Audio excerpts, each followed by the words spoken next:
Good afternoon, ladies, gentlemen, non-binary peoples. This is Bronson's By Any Means Necessary Fantasy Football Talk for Wednesday, November 2nd, 2022. This will be the tight ends and quarterback spikes and yikes videos. For those of you who watched my previous video that just uploaded less than 5 minutes ago, you already know what's going on with me. You already know what's going on with me this week, today.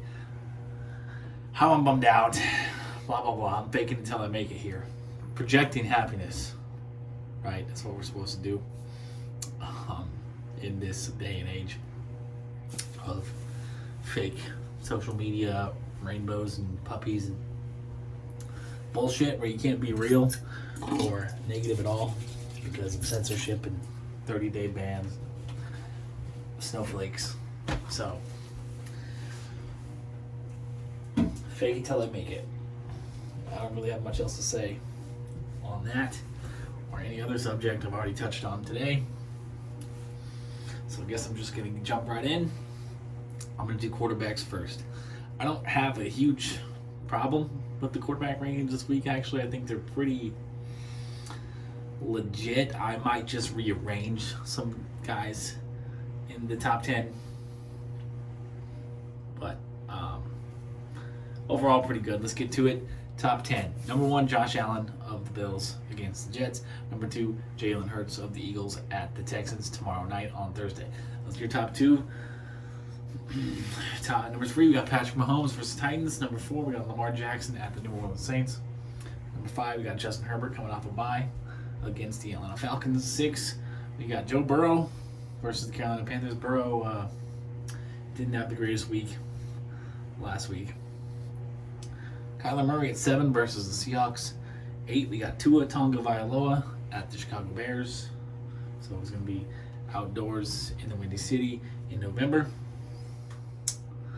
9, we got Geno Smith against the Cardinals in the Dome in Phoenix. And then 10, we got Aaron Rodgers against the pathetic Detroit Lions defense. So, my yikes. I do have a couple. Just because I wanted to have some kind of material to talk about here. Starting with Justin Herbert. Again, I love Justin Herbert.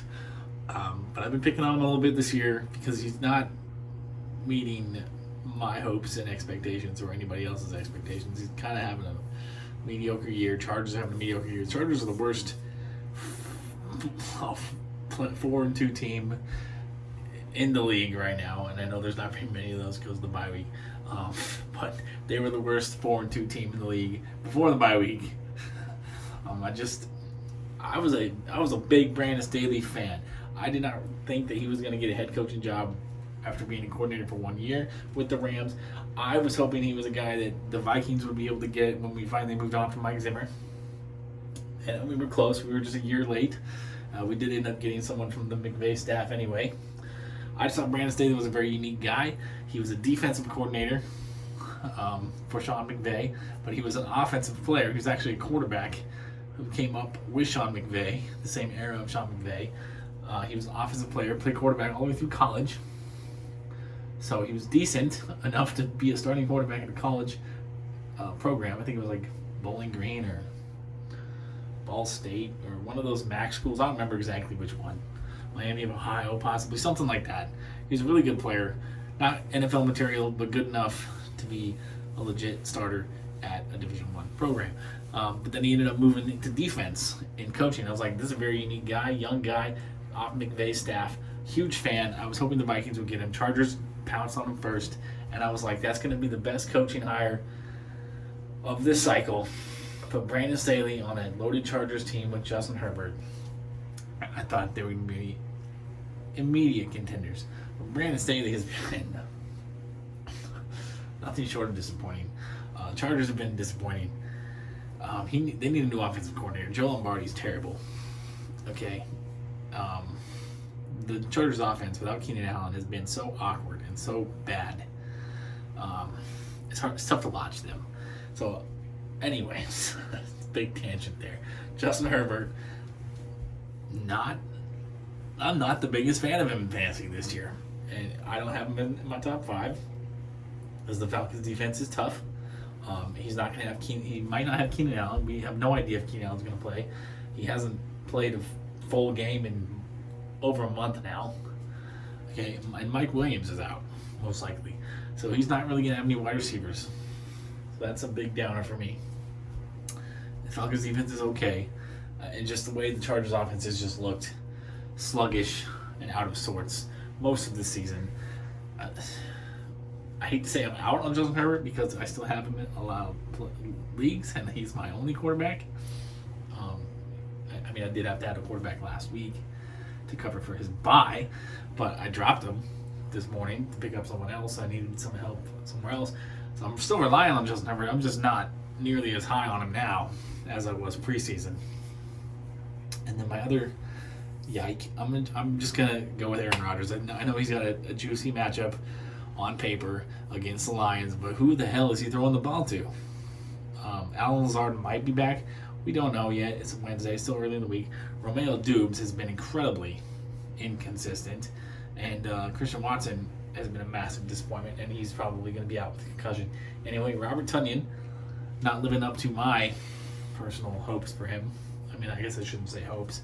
I root for the Packers to suck, but I did think Tonyan was going to be a decent fantasy tight end, and he's been mostly irrelevant.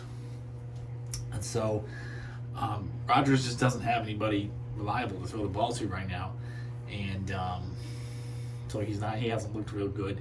And even in a good matchup against the Lions, he's outside my top 10 because I've got guys outside the top 10 who I'm much higher on, and I'm going to talk about them. My spikes. I do have one spike in the top 10. Kyler Murray is 7. I'm moving him up against the Seahawks. I think he's a top 5 play. I would put him above Justin Herbert and Joe Burrow right now. Kyler Murray's my number 5. 7's a little low for me. And then, so some other spikes. Kirk Cousins at 11. I know that's not going outside the box too far, putting him in the top 10 over 11. But I do have Kirk Cousins higher than Aaron Rodgers this week because Kirk Cousins has some incredible weapons, and we can now add T.J. Hawkinson to that stable. So, and the Commanders' defense is, completely irrelevant and completely overrated. So, I like Kirk Cousins as a top 10 play. Justin Fields at 13 could be a top 10 play because of what he can do with his legs, the way the Bears' offense has looked the last couple of weeks, and the fact that he's going against the Dolphins' defense, which is nothing impressive at this point. And then at 21, Matthew Stafford. I know he's had been a terrible year, but I really do trust that Sean McVay and the staff figured something out on the bye week. They're going to adjust. They're going to figure out how to be a competent NFL offense again. I believe in McVay's coaching. I believe in Matthew Stafford's talent. I think 21 is a little low. In a 2-quarterback league, I'm not starting him in a 10 QB league or a 10-team league or even a 12-team league because you got Rodgers, Cousins, Fields there, who I would start over him. But in a 2 QB league, Stafford at 21, that's saying in a 2 QB league, in 10-team league, 2 QBs, you're not starting Stafford. I don't buy that. I would start Stafford. He might not be not top 12. I don't remember who the top 15 are, but I would definitely have him probably around 15 spot. So in a 2 QB league, I would be starting Matthew Stafford, definitely. I think that they're going to make positive adjustments coming out of the bye week. Hopefully we'll see more Allen Robinson. Hopefully we'll see more passes to the running backs like Darrell Henderson. Kyron Williams could come off the injured list. We'll maybe get Tyler Higbee involved again because he has been a ghost in the last 2 weeks, and we're going to talk about Tyler Higbee and the tight ends. I've been teasing a lot. If you watched the last video, I teased Waller, I teased Higbee. What else did I tease on? I think I teased on Justin Fields. That's who it was. I teased. I've been dropping teasers in my videos to keep you guys watching, keep you coming back for more. I'm adjusting. I'm evolving. Yeah, I trust the Rams are going to figure something out, figure out a way to get back on track. If the playoffs started today, they'd be in, but they would be facing us, I think, in Minnesota. I don't know if I want to see the Rams, given their recent history, but given the way they've been playing the first half of this year, I think we could beat them. But I don't know. We have a tendency to disappoint in the playoffs. The Rams have a tendency to play better in the playoffs. So that'd be a difficult matchup for me. I don't want to see the Rams. I'd rather play somebody else. But if the playoffs started today, Rams would be in. So they're doing okay, but they're not living up to their own expectations. And I think they're going to come out of the bye week better. Tight ends. Let's move on to tight ends now. Your top 10 list. Travis Kelce off his bye week, back at the top of the list against the Titans on Sunday night? Or is it Monday night? I know they're in prime time. I know it's not tomorrow night. I think it's Sunday night. And then at number 2, we got Mark Andrews against the Saints. 3, we got Zach Ertz versus Seahawks. Zach Ertz didn't have the greatest week against my Vikings last week, but he did get that touchdown, which salvaged his line, his fantasy line. Dallas Goedert at 4 versus the Texans tomorrow night. 5, we got Gerald Everett. Gerald Everett's in the top 5 this week against the Falcons. I think it has a lot to do with the fact that he's going to see a target bump with Mike Williams out and the wide receivers the Chargers have being unreliable and untrustworthy. 6, Tyler Higbee of the Rams against Tampa Bay. 7, we got TJ Hawkinson making his debut for the Vikings. Now, I don't know how much of a factor he's going to be against the Commanders. I don't know why I'm still saying Washington football team. You'll never hear me. I won't call them the Redskins ever again. I was happy that they moved on from that name. I always, even as a kid, I thought this is kind of a racist name. How are they allowed to do this? But it was whatever. But I thought if they just changed the logo to like a potato, a Redskin potato, they could have got away with it. But they went a whole different route, changed the name. Whatever. Commanders is stupid. Nobody likes it. They could have came up with something far better, but it is what it is. I'm not sold on Hawkinson this week, but I'm fine with the ranking at 7 given the state of the tight end position. 8, we got Kyle Pitts coming off a great week last week against the Chargers. That's not who they played last week. That's who they're playing this week. But Kyle Pitts is back in our good graces. We feel maybe like we can trust him again, right? 9, we got Darren Waller, who hasn't played in 3 weeks because of the bye week. Still don't know if he's going to play this week. I thought he was going to play on Sunday. I left him in my lineup in several leagues thinking that he was good to go because I had heard all week that he was going to play. So I not only left him in there, I dropped his replacement, which was Foster Moreau, in the leagues. And, luckily I had a good week and I was able to absorb the goose egg from Darren Waller, but it would have been nice to know that he wasn't going to play. I don't know why I didn't get any alert or any update about that on Sunday. And then 10, we got Evan Ingram making his first appearance on the top 10 list. Evan Ingram of the Jaguars versus the Raiders. So my yikes, Mark Andrews. I do not like Mark Andrews this week at all. He has been terrible 2 weeks in a row, and he's even more hurt now than he was heading into last week.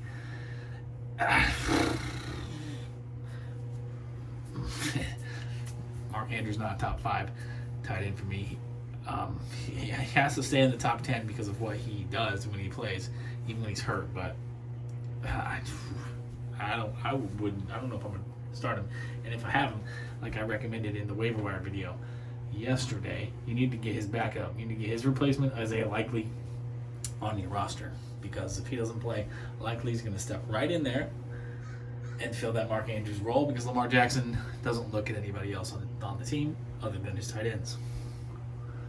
So, big spike in Mark Andrews this week. And then big yiking, not spiking. My other yike is Tyler Higbee. Tyler Higbee is combined for like 4 catches for 30 yards in the last 2 weeks. That's bad. So that's bad. Tyler Higbee's done this his whole career. He looks really good for a little bit, and then he looks completely worthless for 75% of the season. Is the pattern repeating itself here? We'll see. But don't trust Higbee this week. against a good defense in Tampa Bay. And Higbee's outside my top 10. So 6, way too high for me. Some guys outside the top 10 who I am spiking. Tyler Conklin at 13. He's had a really good season overall, really, this year. He kind of fell off a little bit when Zach Wilson came back in, but had a huge week last week. I'm anticipating another big week this week because the Jets are going to have to keep up with the Bills' offense. They're going to have to throw, especially since they don't have Breece Hall anymore. And we don't know how much James Robinson's going to contribute. And Michael Carter didn't do anything running the football last week. I don't see that changing. I don't think he's very good.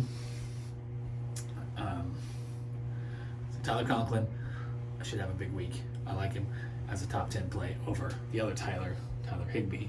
And then Isaiah Likely at 24. If Mark Andrews doesn't play, he's going to be way higher on this list. But as it is, again, I'm going to reiterate, if you have Mark Andrews, you need to get Isaiah Likely on your roster as well, in case Mark Andrews doesn't play, or in case Mark Andrews is limited. If Mark Andrews is limited, I would still probably go Likely over Andrews, because I think the Ravens are going to take it easy on Mark Andrews this week, and they're going to give Likely, because he produced so well, they're going to give Likely more reps. They're likely to give Likely more reps, more targets, more touches. Isaiah Likely 24, way too low. So, I mean, really, Isaiah Likely, even if Mark Andrews plays, there's enough volume in that passing game and enough Lamar Jackson ignoring his wide receivers completely for his whole career. Enough history there of that to think that Likely could still be a decent streamer alongside Mark Andrews. So either way, Isaiah Likely needs to get some respect heading into his Week 9 matchup against the Saints. So that's it. That's my video. That's probably all the content I'm going to do today. I don't know. I might do wide receivers later. It depends on how the situation with my car goes. But I would like to go work tonight if I can. So this might be the last video I do today. I don't like to upload more than 2 a day. Anyways, YouTube doesn't seem to like it either. So, you'll have to wait to get wide receivers tomorrow. I'll hopefully get them done before the game starts so that we can get, accurate list pre-Thursday Night Football. And,